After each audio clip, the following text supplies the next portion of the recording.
हास्य कथा। जब एक कंजूस व्यक्ति की परीक्षा लेने भगवान स्वयं आ पहुँचे, लेकिन कंजूस किसी भी तरह से एक ढेला देने को भी तैयार न था। दान देना बड़ा पुण्य का काम माना जाता है, लेकिन जब एक कंजूस व्यक्ति को दान देना पड़ जाए तो वह क्या क्या धर्म करने को उद्यत हो जाता है, इसका रोचक वर्णन इस हास्य कथा में बताया हूँ। किसी नगर में एक व्यक्ति रहता था, नाम था दानचंद। दरअसल वह इतना कंजूस था कि वह किसी को एक ढेला भी नहीं देता था, इसलिए लोगों ने विनोद में ही उसका नाम दानचंद रख दिया था। एक दिन की बात है, उसकी पत्नी ने उससे कहा, यहाँ से गंगा जी सिर्फ 10 कोस दूर है। सारा जीवन तुमने सिर्फ रुपया कमाया और बचाया है, कम से कम एक बार गंगा नहाओ तो तुम्हें भी पुण्य मिले। और कुल को भी दानचंद ने कहा, अरे भाग्यवान, सारा पुण्य तो धन में ही है, गंगा जी नहाने से क्या मिलेगा, वहाँ पंडे लोग मिलेंगे तो उनको पैसा देना पड़ेगा। पत्नी बिगड़ कर बोली, अरे तुम जाओ तो सही, जरा दान पुण्य कर दोगे तो क्या बिगड़ जाएगा तुम्हारा। यदि आज तुम गए तो तुम्हें भोजन भी नहीं मिलेगा, बैठे रहना भूखे। अब मरता क्या न करता। दानचंद ने सोचा कि चलो एक बार हो ही आते हैं, नहीं तो श्रीमती जी भी बिगड़ी रहेंगी और भोजन नहीं मिलेगा। सो अलग दानचंद गंगा जी की ओर घर से रवाना हुआ। गंगा घाट पर किसी पंडित को रुपए न देने पड़ जाए, इसलिए उसने कुछ भी पैसा नहीं लिया और खाली हाथ ही चल पड़ा। वह इतना कंजूस था कि इतनी दूर जाने के लिए भी उसने वाहन न किया, पैदल ही चल पड़ा। बहुत देर बाद वो गंगा किनारे पहुंचा तो मुख्य घाट की ओर न गया। उसे डर था कि वहां स्नान करने के बाद घाट के पंडे लोग दान दक्षिणा मांग सकते हैं, इसलिए वह सीधे मुर्दा घाट चला गया, जहां पर मृतकों का दाह संस्कार किया जाता था। उसने चारों ओर देखभाल कर इत्मीनान कर लिया कि उसके अलावा और कोई व्यक्ति उस घाट पर दूर दूर तक नहीं है। वह निश्चिंत होकर गंगा जी में नहाने उतर गया। दानचंद की कंजूसी देखकर भगवान को भी हंसी आ गई कि इतना लोभी आदमी देखा। भगवान ने सोचा कि इसकी परीक्षा लेनी चाहिए। उन्होंने तुरंत पंडे का भेष धारण किया और उसी घाट पर पहुंचे जहां दानचंद नहा रहा था। जैसे ही दानचंद नहा कर आया, तुरंत पंडित जी के भेष में भगवान बोले, यजमान की जय हो। दानचंद अचानक पंडित जी को देखकर घबरा गया और बोला, आप कौन हो। पंडित जी बोले, संतोषी ब्राह्मण है महाराज, इसी घाट पर पड़े रहते हैं, भगवान का भजन करते हैं। दानचंद बोला, हद है, मुर्दा घाट को भी नहीं छोड़ा। पंडित जी हंसकर बोले, हम तो संतोषी ब्राह्मण हैं, घाट पर तो दूसरे पंडे रहते हैं, आप जैसे यजमान हमारे यहीं पर भोजन व्यवस्था कर देते हैं तो गुजर बसर होता रहता है। आपके जैसे यजमान हमारे वर्ष भर तक के भोजन की व्यवस्था कर देते हैं तो चिंता नहीं रहती। दानचंद झुंझला कर बोला, पर हम नहीं कर सकते, एक वर्ष क्या, एक दिन की भी नहीं कर सकते। अरे एक दिन तो बड़ी दूर की बात है, एक समय की भी नहीं कर सकते, जाओ अपना काम देखो। पंडित जी हंसकर बोले, कोई जबरदस्ती थोड़े है, आपकी जैसी श्रद्धा हो, पर आज कुछ न कुछ तो आपको देना ही पड़ेगा। गंगा जी का स्नान आपने किया है, सारे पाप धुल गए, दान देकर पहला पुण्य कमा लीजिए।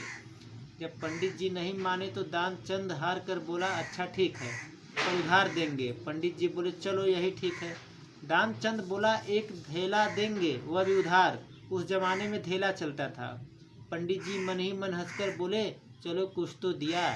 दानचंद बोला, आप हमारे घर से आकर ले जाना, अभी हमारे पास नहीं है। पंडित जी ने सहमति जताई कि ठीक है, वे दानचंद के घर से आकर एक ढेला दक्षिणा ले लेंगे। दानचंद ने घर की राह पकड़ी, बेचारा पैदल पैदल घर पहुंचा। घर पहुंचते ही थक कर चूर हो गया।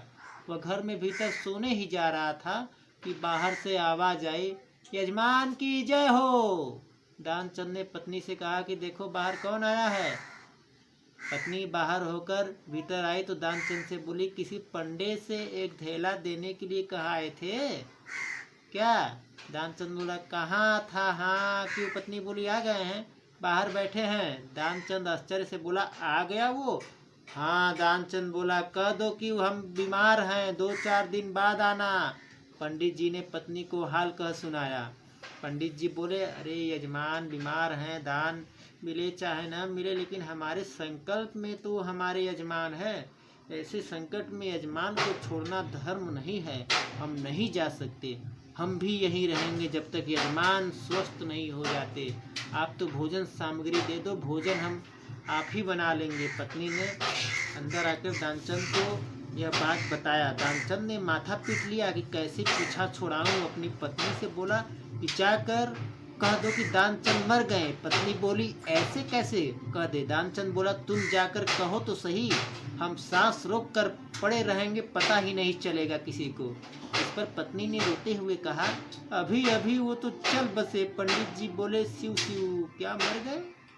यह तो बहुत बुरा हुआ, लेकिन यजमान का जब तक अंतिम संस्कार न हो जाए हम कैसे जा सकते हैं?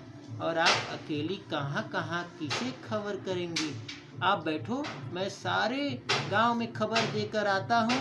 पत्नी पंडित जी को रोक पाती इससे पहले पंडित के रूप में भगवान बिजली की गति से सारे गांव में खबर करके आ गए कि दानचंद मर गए। लोग सचमुच इकट्ठे हो गए। भगवान को हंसी आई कि ऐसा जिद्दी नहीं देखा कि सांस रोक कर पड़ा हुआ है।